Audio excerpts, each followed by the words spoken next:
Skoda Octavia mk2 facelift, thermostat changed. If you ever try to attempt it, that's where it's located. It doesn't change inside, it has to be whole unit. I just learned my lesson, and all I can say, it's a pain in the ass to do it. It's a lot to come off.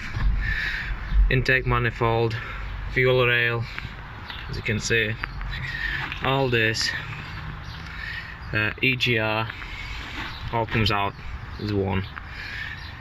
And yeah, only hold on 2 bolts. Top you can see, and there's one at the bottom, and it's a pretty fiddly thing to do. So I had to disconnect